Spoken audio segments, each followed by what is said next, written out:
Je suis en couple avec une femme qui me crie dessus tout le temps et je ne sais pas comment gérer ça. J'en ai marre parce qu'elle ne respecte pas mon autorité. Voilà ce qu'une personne me dit lorsqu'elle me contacte parce qu'elle est dans une relation qui dure depuis à peu près 2 ans et elle en a vraiment marre. Elle en a marre de devoir à chaque fois dire à sa partenaire: arrête de me crier dessus, arrête de monter le ton, je ne suis pas ton enfant, respecte-moi, tu me manques de respect, je suis quand même ton mari, respecte-moi, parce que quand tu élèves le ton, tu es en train de me crier dessus. Et du coup, la personne me contacte en me disant, mais c'est moi qui ai un problème avec cela, ou est-ce que j'ai quand même raison de me plaindre? Parce que lorsque je me plains, elle me dit qu'elle n'est pas en train de me manquer de respect. Elle me dit que je ne la comprends pas. Elle me dit que je ne l'écoute pas. Elle n'arrête pas de se plaindre alors que je vous assure, même en présence de témoins, lorsque le sujet est un peu délicat, elle élève la voix et ça me casse les pieds au plus haut point, surtout lorsqu'on est en présence de personnes parce que je me sens mal considéré et je ne me sens pas respecté par cette femme. Je ne veux pas être en couple avec un autre homme, je suis quand même l'homme et c'est moi qui est censé être celui qui établit l'autorité. Voilà ce que cette personne me dit et j'ai décidé de parler de ce sujet dans cette vidéo. Si vous traversez une situation de ce genre, si vous vivez ce genre de situation dans votre couple, si vous avez déjà entendu ce genre de situation ou même si vous avez comment dire, une façon de voir par rapport à ce genre de situation, je vais vous inviter à vous installer et à écouter attentivement ce que je vais vous dire parce que ce que je vais vous dire va changer radicalement votre façon de percevoir les choses sur cette question et ça peut sauver votre couple. Écoutez-moi bien, ce que je vais dire ici peut sauver plus d'un couple. Et si vous êtes d'accord avec moi, quand vous aurez entendu ce que j'ai à dire ici, je vais vous demander simplement de m'aider à sauver ces couples-là qui traversent ce genre de choses. Parce que ce que je vais partager ici va être tout simplement peut-être une révolution pour beaucoup de personnes d'entre vous. OK? Bien sûr, je n'ai pas la vérité absolue. Je ne connais pas la vérité. Mon nom est Yannick TM. Je suis un semeur de pépites et de graines de conscience. Ça veut dire que je ne fais que semer. OK? Je ne suis pas ici pour vous dire la vérité absolue. Je ne la connais pas. Mais les graines que je vais semer ici, si vous trouvez des graines qui vous parlent et que vous les faites grandir dans votre vie, je suis sûr que votre vie s'en trouvera transformée. Si ce n'est pas encore le cas, je vais simplement vous inviter à aller au-dessus de cette vidéo ou en dessous de la vidéo. Tout dépend de l'endroit d'où est-ce que vous me regardez, en tout cas la plateforme que vous utilisez. Si vous êtes sur Facebook, ce sera au-dessus dans la description de la vidéo. Si vous êtes sur YouTube, ce sera en dessous dans la description de la vidéo. Il y a un lien que vous allez trouver. Ce lien-là va vous permettre de télécharger le guide des 7 erreurs qui peuvent tuer votre vie de couple et que j'ai rédigé pour vous. Vous cliquez dessus, vous mettez votre email, bam, le guide arrive comme par magie dans votre boîte mail. Alors, pourquoi est-ce qu'une femme peut élever la voix? Il y a plusieurs raisons à cela. OK? Il y a plusieurs raisons à cela. Le premier point que vous devez comprendre, en réalité, c'est qu'il y a des gens qui parlent fort. Oui, moi, je parle fort, par exemple. Et parfois, quand je parle, on me dit baisse un peu. Je me souviens d'ailleurs, je discutais avec. Je voyais un patient un jour, ok, on était en train d'échanger et tout. C'était un patient d'un certain âge. Et moi, je parlais très fort parce que je me disais, oui, il a quand même 87 ans, il n'entend peut-être pas. Et il m'a dit, vous savez, ce n'est pas la peine de crier. Je me suis dit, ben voilà, le monsieur, il n'est pas dur d'oreille, il me dit que je parle fort, ok? Mais même en dehors de cela, je sais que je suis quelqu'un qui parle fort. Et quand quelque chose m'anime vraiment et que je parle de quelque chose qui me passionne, je parle encore plus fort. Je parle encore plus fort parce que je mets mon énergie de ce que je ressens dans l'expression que j'utilise. Beaucoup de personnes sont comme ça. C'est-à-dire quand elles sont dans l'émotion, dans une certaine énergie, et leurs paroles ne sont pas prononcées avec la même vigueur que lorsque elles sont dans une énergie plus basse. Ce n'est pas prononcé avec le même débit que lorsqu'on est dans une énergie plus basse. Et ce n'est pas, pour certains, prononcé dans le même ton ou avec le même volume que lorsqu'on est dans une énergie plus basse. Donc, la première chose qu'il faut comprendre, c'est qu'il y a des gens qui parlent fort. OK? Et si vous êtes avec une personne et que vous tenez à cette personne, il faut très bien comprendre que cette personne-là, c'est peut-être simplement quelqu'un dont c'est dans l'habitude et dans le tempérament de parler fort sans que ça ne veuille dire que cette personne veut vous manquer de respect ou sans que ça ne veuille dire que cette personne ne vous considère pas. OK? Vous allez me dire, mais oui, elle ne parle pas fort tout le temps. La preuve, quand tout va bien, quand tout est paisible, elle parle normalement. Évidemment. Et c'est là qu'on arrive au deuxième point, qui est le point où il faut très bien comprendre qu'en fonction de ce que certaines personnes ressentent, la force avec laquelle ils disent ce qu'ils disent ou elles disent ce qu'elles disent traduit simplement la force de l'émotion qui les traverse. Il y a des personnes qui sont très émotionnelles et la femme, les femmes, pour beaucoup d'entre elles, sont des êtres beaucoup plus sensibles à leur côté émotionnel, beaucoup plus en connexion avec leur côté émotionnel. Parce que je vais vous rappeler que quand on est petit, dans l'éducation classique que nous avons connue et que certains connaissent encore aujourd'hui, qui est peut-être en train de changer avec les générations, on a toujours dit que le petit garçon, il ne pleure pas. On a appris aux garçons à ne pas exprimer leurs émotions. OK? Ce qui fait que les garçons grandissent en étant, pour beaucoup d'entre eux, pas à l'écoute de ce qu'ils ressentent. Mais la petite fille, on trouve normal qu'elle puisse pleurer. La preuve qu'un garçon pleure, on dit, ben, tu n'es pas une fille. Quand un garçon fait certains trucs qu'on appelle des chichis ou des caprices, on dit, ben, tu n'es pas une fillette. Arrête de faire ça. Alors qu'une fille, quand elle exprime ses émotions par les pleurs, en geignant ou en faisant n'importe quoi, on ne trouve pas ça déplacé. Ce qui fait qu'elle grandit étant connectée à ses émotions. Et lorsqu'une personne est connectée à ses émotions, ce qu'il faut savoir, c'est que quand on est envahi par une vague d'émotions et qu'on veut exprimer cette émotion, si la vague est forte, les moyens d'expression vont être aussi forts. Ce qui fait que si vous êtes en situation de désaccord ou que vous êtes en train de vous disputer par rapport à quelque chose, ce que cette femme, elle ressent, c'est des émotions très fortes qui s'éveillent en elle, comme un tsunami qui arrive sur une plage. Imaginez un tsunami et une petite vague. Quand une petite vague arrive, on ne fuit pas. On est à côté, on joue même avec les vagues. Parfois, on va même se jeter dans les vagues et tout. Mais quand le tsunami arrive, c'est une alerte parce qu'on sait que c'est la mort. Donc, imaginez quelqu'un qui a une vague émotionnelle semblable à un tsunami qui s'éveille en elle. Cette vague-là se transforme dans ses mots et donne une intonation à ces mots qui est une augmentation de volume.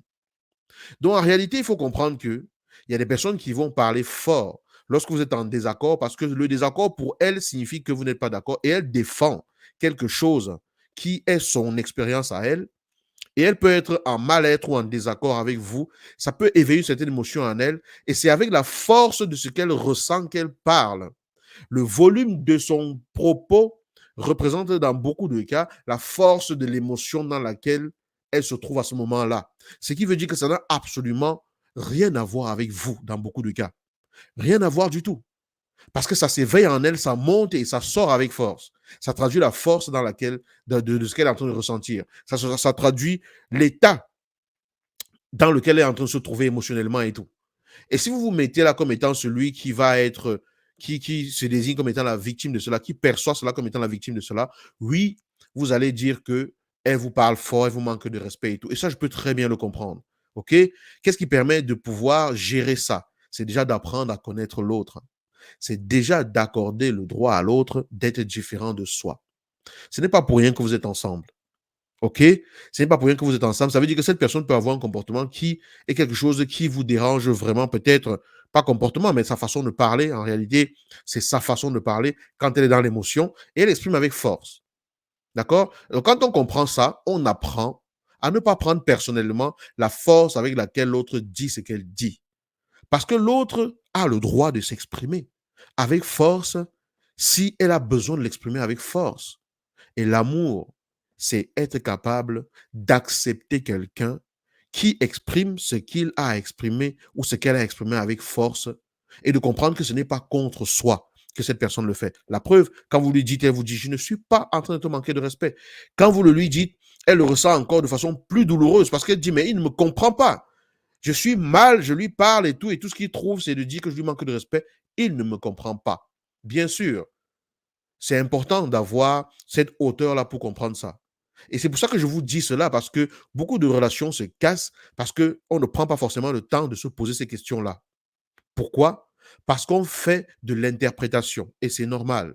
Quand vous vivez quelque chose, ça a une signification pour vous et vous réagissez par rapport à cette signification-là. Donc, si on vous parle fort et que vous interprétez cela intérieurement, comment dire, c'est instinctif, c'est inconscient. Votre interprétation, c'est pas que vous êtes assis et puis vous êtes dit, elle a fait ça, donc elle me parle fort, donc elle manque de respect. Non, ça se réveille en vous comme un manque de respect. Pourquoi?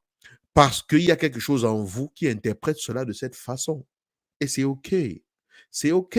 Ça veut simplement dire que vous êtes sensible au fait qu'il y ait un certain timbre de voix qui soit utilisé avec vous, parce que quand on élève la voix, pour vous, ça veut dire manque de respect. Mais votre partenaire se tue à vous dire que ce n'est pas cela. Ça veut dire que quelque part, même si vous interprétez les choses de cette façon-là, parce que vous tenez à cette personne et que vous aimez cette personne, la vie vous invite à faire le travail nécessaire d'apprendre à accepter l'autre dans sa façon de s'exprimer et à aller au-delà de ce détail de tu élèves la voix et tu m'écris dessus pour comprendre l'état dans lequel cette personne, elle est. Oui. Et c'est un parcours, c'est un chemin qui n'est pas facile. C'est un chemin qui se décide et qui se travaille au quotidien. Ce n'est pas aussi simple que ça. Oui, on le dit, je suis en train de vous dire ça comme ça, mais ça ne veut pas dire que ça va être simple. OK? Donc, c'est vraiment important de comprendre ça. Troisième cas de figure. Le troisième cas de figure, c'est ces femmes-là qui manquent vraiment de respect à leur partenaire. Ça existe. D'accord? On ne va pas dire que toutes les femmes qui parlent fort sont forcément respectueuses, sont forcément dans l'expression de leurs émotions et tout, mais il y en a aussi qui manquent de respect clairement à leur partenaire. Mais celles-là vont vous manquer de respect et quand elles sont dans l'émotion et même quand elles ne sont pas forcément énervées. OK? C'est-à-dire que c'est des gens dont le comportement de manque de respect fait déjà partie de leur façon de vous traiter, même lorsqu'elles sont paisibles. Ça, vous observez véritablement, vous allez voir que dans leur façon de se comporter, il y a des choses dans lesquelles le respect que vous espérez ne transparaît pas. D'accord? Donc, il faut faire la part des choses entre ces personnes-là qui vous manquent de respect clairement et ces personnes qui ne font que s'exprimer. Et quelqu'un qui ne fait que s'exprimer a le droit de s'exprimer. Et le quatrième point que j'aimerais aborder avec vous ici, c'est vous amener à comprendre une chose. Parce qu'on pourrait dire, oui, si une femme se met à te parler fort, quitte-la, etc. Oui, vous pouvez la quitter si vous voulez. OK? Faites ce que vous voulez. D'accord? Faites ce que vous sentez que vous voulez faire. C'est ça la vie. On prend des décisions et on les assume. On prend des décisions avec les conséquences qui vont avec. D'accord? Je ne suis pas dans les combats de dire, oui, je ne catégorise pas les gens. Parce que le quatrième point, c'est de comprendre que l'être humain, c'est tout un ensemble de facettes. La preuve, vous êtes ensemble pour une raison. Il y a quelque chose dans cette personne qui vous a plu. Il y a quelque chose dans cette personne qui vous a séduit. Il y a quelque chose dans cette personne qui vous a attiré. Il y a quelque chose dans cette personne que vous aimez. C'est pour ça que vous êtes ensemble depuis 2 ans, parfois 3 ans. En tout cas, c'est pour ça que vous avez commencé ce chemin ensemble. D'accord? Est-ce que ce quelque chose que vous aimez en cette personne ne vaut pas le coup que vous fassiez l'effort d'apprendre à connaître les autres facettes de cette personne, d'apprendre à accorder à l'autre que oui, peut-être qu'en fait l'autre est en train d'exprimer des émotions avec force? Est-ce que ça ne vaut pas la peine de se dire, OK, oui, je sens cela très difficilement, très douloureusement. Pour moi, c'est comme un manque de respect. Mais si je prends du recul et que j'observe, si ça se trouve, en réalité, elle est comme ça parce qu'elle n'est pas très bien. Elle parle comme ça parce qu'elle est en train de perdre ses moyens. Elle parle comme ça parce que il y a une bataille en elle, il y a quelque chose qui est en train de se passer en elle avec laquelle elle n'est pas très à l'aise. Mais si tu aimes une personne et que tu vois qu'elle n'est pas très à l'aise et tout, qu'est-ce que tu fais? Tu la tu la précipites dans le malaise, tu la renforces dans le malaise, ou tu aides à ce qu'il y ait des conditions pour que le malaise se dissipe. Il faut écouter, les relations de couple, ce n'est pas de la rigolade. Hein. Ce n'est pas de la rigolade. C'est du sérieux. Ça demande une implication vraiment sérieuse. Et ça demande de se dépasser parfois. Oui, vous allez dire, oui, mais c'est toujours moi qui fais les efforts. Oui, mais pourquoi je dois tolérer et tout? Pourquoi pas? Pourquoi pas?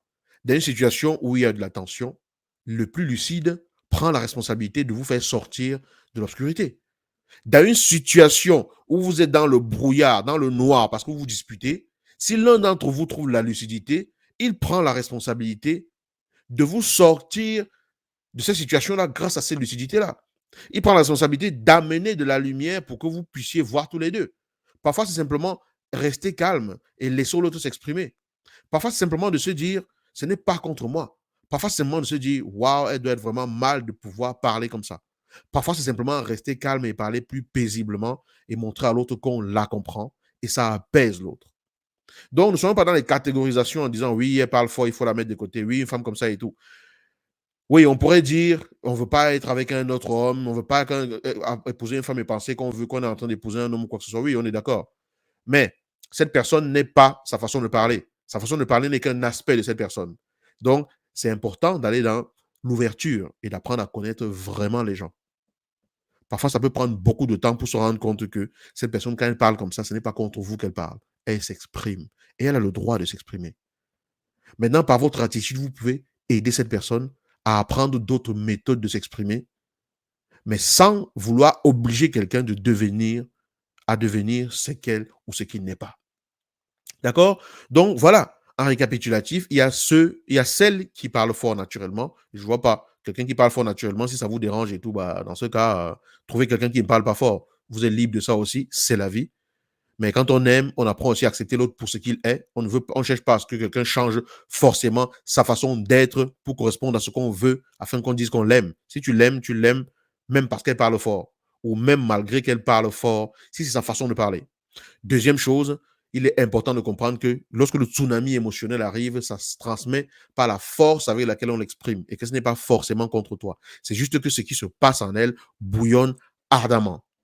Donc ça, c'est vraiment important à comprendre. La troisième chose à comprendre, c'est que oui, il y a bien sûr des femmes qui manquent de respect et donc, ou des femmes qui parlent comme ça et qui sont vraiment en train de manquer d'espace au moment-là. Et c'est votre parcours qui va vous permettre de détecter, de faire attention, de regarder, de vous dire oui, voici la catégorie dans laquelle je suis. Le quatrième élément, c'est de comprendre que l'être humain est un être humain et que le fait de parler fort ou d'élever le ton n'est pas ce que représente, ne représente pas ce qu'est la personne dans son entièreté. Ce n'est qu'une facette de la personne. Il y a certainement quelque chose que vous avez aimé là-dedans. Et parfois, il faut donner la chance à la relation parce que dans la bienveillance et dans l'amour, surtout dans l'accueil et la compréhension de l'autre, il y a des transformations que vous n'imaginez même pas. Mais ce n'est pas parce qu'on veut que quelqu'un change comme ça que ça veut dire que si la personne fait des efforts de changer, elle nous aime trop. Si vous l'aimez, vous n'exigez pas qu'elle change comme ça. Vous commencez d'abord par chercher à comprendre pourquoi est-ce qu'elle fonctionne comme ça. En tout cas, c'est une pépite que je vous partage ici. D'accord? Voilà. Voilà ce que je voulais partager par rapport à ça. Je ne sais pas ce que vous en pensez. La vidéo, voilà, elle fait 18 minutes, peut-être 20 minutes et tout. Je ne pensais pas qu'elle serait aussi longue, mais c'est pas grave. Le sujet, il est intéressant, il est important. Parce que nous aimons prôner le respect. Elle ne me respecte pas, il faut qu'elle me respecte. Pourquoi elle me parle comme ça, et tout, etc. Mais c'est important de prendre les gens dans leur globalité. Bien sûr, je dis ceci, je ne défends personne. Ce que je fais, ce n'est que proposer des pistes. Je suis un semeur de pépites et de graines de conscience. Et j'espère que cette graine que vous avez captée jusqu'à présent va tomber dans votre cœur et produire dans votre esprit ce qui correspond au chemin que vous allez suivre.